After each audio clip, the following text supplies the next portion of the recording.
नमस्कार विद्यार्थी मित्रांनो, आपण आज कंटिन्युअस पास्ट टेन्स म्हणजे चालू अपूर्ण भूतकाळ हा काळ या व्हिडिओच्या माध्यमातून शिकणार आहोत।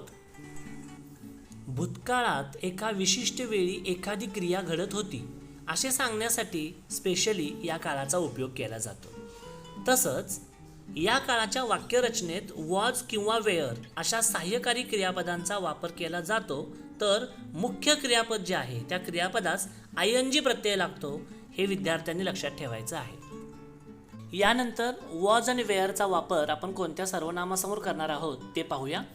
I was, we were, you were, you were, he was, she was, it was आणि त्यांचं अनेक वचन दे वेअर। अशा पद्धतीनं वॉजचा वापर एकवचनी सर्वनामासमोर आणि वेअरचा वापर अनेक वचनी सर्वनामासमोर करायचा आहे।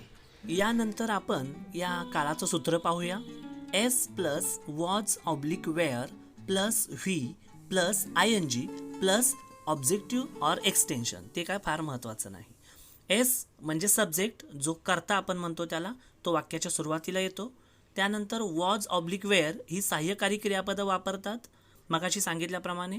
त्यानंतर V plus I N G म्हणजे क्रियापदाला आपण आय एन जी प्रत्यय लावायचा आहे।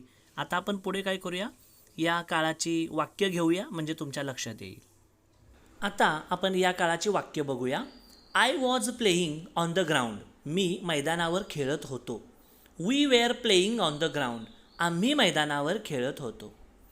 You were playing on the ground, तू मैदानावर खेळत होतास। You were playing on the ground, तुम्ही मैदानावर खेळत होतात। He was playing on the ground, तो मैदानावर खेळत होता। She was playing on the ground, ती मैदानावर खेळत होती। It was playing on the ground, ते मैदानावर खेळत होतं। आणि शेवट they were playing on the ground, ते मैदानावर खेळत होते। अशा पद्धतीनं ही काळाची वाक्य आहे। मी तुम्हाला काही वाक्य मराठीतून ट्रान्सलेशन करण्यासाठी दिलेली आहेत। इंग्रजीमध्ये ट्रान्सलेट करायची आहेत ही वाक्य आणि आपल्या विषय शिक्षकांना दाखवा, त्यांना नक्कीच ही वाक्य पाहून आनंद होईल आणि तुमचा सराव देखील होईल आणि काही शंका निरसन देखील होतील।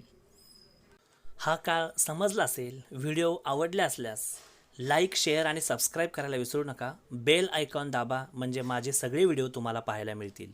धन्यवाद।